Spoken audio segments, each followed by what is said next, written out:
SIR নিয়ে যে hearing হচ্ছে ওই হিয়ারিং এর জন্য জনসাধারণের তার জন্য আমরা এসেছি। মানে কি বিষয়ের উপরে হিয়ারিং এসেছে? ভোটে ওনার নোটিশ এসছে, নোটিশের বিষয়ে ওনাকে আজকে ডাকা হয়েছে। নোটিশে কি বলছে? নোটিশে কি বলছে আমরা বুঝতে পারছি না, ঠিক আছে। একের পর এক কাগজ বলেছে, সব রকম কাগজ ডকুমেন্ট নিয়ে আমরা রেডি করে দিচ্ছি, ভিতরে যাচ্ছে জনসাধারণ, ভোটার যাচ্ছে, বাইরে আসছে। 12খানা নোটিশ আছে, সে যেটা পারছে নথি নিয়ে আসছে, কিন্তু নথি তো নিয়ে আসছে ঠিক আছে, কিন্তু লোক তো আতঙ্কে আছে। একের পর এক মানুষ লাইনে, যেদিন থেকে মোদী সরকার এসছে কেন্দ্রে, সেদিন থেকে জিএসটি বলো, নোটবন্দি বলো, নোটবন্দি বলো, লকডাউন বলো, একের পর এক লোক হয়রানি হয়ে গেছে। ব্যাংকের লাইন বলো, এটা কি হচ্ছে আমি বুঝতে পারছি না। কেন্দ্র সরকার কি করছে এটা, বিজেপি সরকার কি করছে এটা, এটাকে মানে জনসাধারণ হয়রানি হয়ে গেছে কেন্দ্র সরকার বিরুদ্ধে, বিজেপি সরকারের বিরুদ্ধে। আমরা তো এর জন্য আন্দোলন ছাড়া আমাদের কোনো পদক্ষেপ করতে পারি না। আমরা জনসাধারণ আমরা আন্দোলনই করতে পারি, তাছাড়া আমরা কোনো কিছু করতে পারি না। আমরা আন্দোলন চালিয়ে যাচ্ছি আর চালিয়ে যাবো এই বিজেপি সরকারের বিরুদ্ধে। আপনাদের কি মানে 2002 এর নাম ছিল?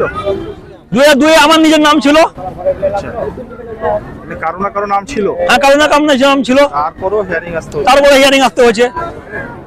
হিয়ারিং এ কি কি নথি চেয়েছে এরকম বলেছে? গাইডলাইন দিয়েছে? গাইডলাইন সেরকম বলেনি, কিন্তু আমরা বিএলও বলেছে হয় প্যান কার্ড, 2002 এর লিস্ট, বাবা মায়ের আধার কার্ড, খাদ্য কার্ড, মানে স্কুল সার্টিফিকেট, এইসব ডকুমেন্ট নিয়ে আসতে বলেছে।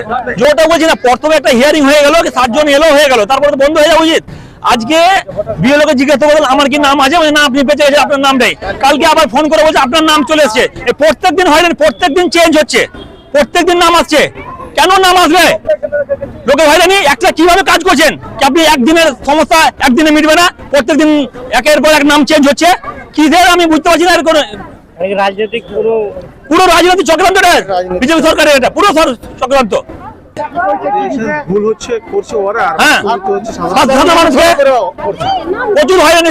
কাগজপত্র জেরক্স করো, এটা করো, বাবার বাড়ি যাও, বাবার বাড়ি কোথায় বিয়ে, ওকে আসতে বলো, দিল্লি কাজে গেছে, বিদেশে কর্মরত গেছে, তাকে আনা করো।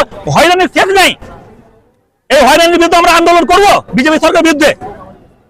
এটা বিজেপি কি করাচ্ছে মনে হচ্ছে? তো কেন্দ্র করছে, মানে বিজেপি করেছে, আর কে করবে? মোদী সরকার করছে, কেন্দ্র তো উনি বসে আছে, ওটা নির্দেশে সবকিছু হচ্ছে, ওনার নির্দেশে সবকিছু হচ্ছে। কে করবে বলেন? কে করবে? কার ক্ষমতা আছে? উনার ছাড়া কারো ক্ষমতা নেই। সম্পূর্ণ মোদী সরকার দায়ী এর জন্য।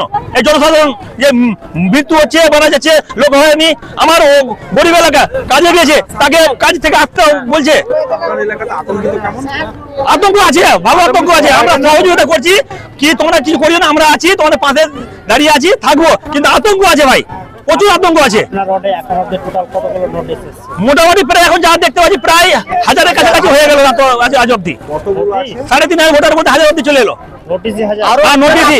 মানে কোনটা বলছে আপডেট হবে, কোনটা ফটো আপলোড হবে, কোনটা হিয়ারিং হবে, পাগল করে গেছে আমাদেরকে। সারাদিন সারা জনসাধারণ পাগল হয়ে আছে এই মোদী সরকারের বিরুদ্ধে। মানুষের কাজ কর্ম সব নষ্ট করে দিল। আমার নাম জিয়াউর রহমান, বাড়ি 2 নম্বর ওয়ার্ড।